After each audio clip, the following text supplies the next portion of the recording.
নমস্কার বন্ধুরা, কিছু ভিডিও ভাইরাল হচ্ছে, আপনারা দেখছেন।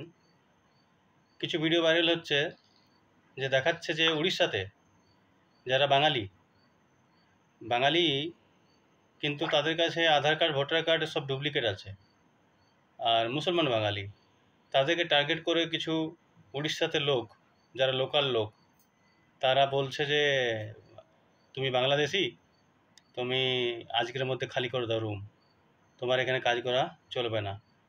কারণ তারা খুব আহত পেয়েছে, আঘাত পেয়েছে তারা, যে বাংলাদেশে যে হিন্দুদের উপর অত্যাচার হয়েছে, সেই জন্য এখানেও উড়িষ্যাতেও কিছু মানুষ তাদেরকে মানে ধমকি দিচ্ছে বলো, বা তাদেরকে বলছে যে উড়িষ্যা ছেড়ে চলে যাও।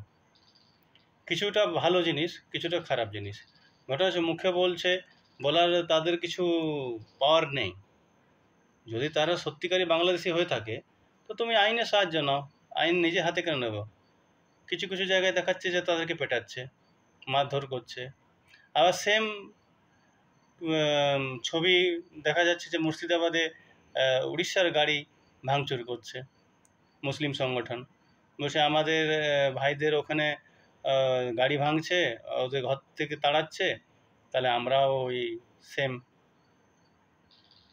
দুজনকেই আমি মানে বলতে চাইছি, দুপক্ষকেই, কে এই যে কাজটা, এই কাজটা ঠিক নয়। ঠিক আছে, আইন হাতে না নিয়ে যা কিছু করা সম্ভব করো। তোমাদের কিছু যদি প্রবলেম থাকে, মুর্শিদাবাদে আমাদের পশ্চিমবঙ্গের বাঙালি হোক, তাতে উড়িষ্যার তুমি উড়িয়া হোক, আর আপনার বাংলাদেশে বাংলাদেশি হোক, আইন কখনো হাতে নেবেন না। আইন না হাতে নিয়ে যেটা আপনার সমস্যা, সেই সমস্যার সমাধানের জন্য আপনি আইনত সাহারা নেন। ঠিক আছে, কানুন হাতে নিলে আপনাকেও শাস্তি পেতে হবে। মনে রাখবেন, ভারতে হিন্দু, মুসলিম, খ্রিস্টান এসব থেকে উপরে আছে সংবিধান। ঠিক আছে, তো সংবিধান সবাইকে সমান অধিকার দিয়েছে, তো সেটা পালন করবেন। যদি আপনার মনে হয় যে এগুলো বাংলাদেশি, তো আপনি সেটা পুলিশে খবর দেন, সেখানে ইনকোয়ারি করবে। সেটা যদি ভুল পাওয়া যায় তো সেই হিসাবে তাদেরকে শাস্তি দেওয়া হবে। নিজের হাতে কখনো আইন হাতে নেবেন না।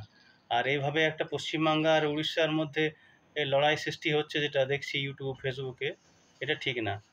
বাংলাতে দেখছি যে উড়িষ্যার লোককে পেটাচ্ছে, তো এটাতে স্টেট স্টেটে ঝগড়া করে কিছু লাভ নেই।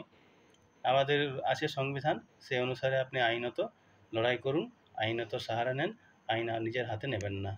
ধন্যবাদ, অসংখ্য অসংখ্য। জয় হিন্দ, জয় ভারত।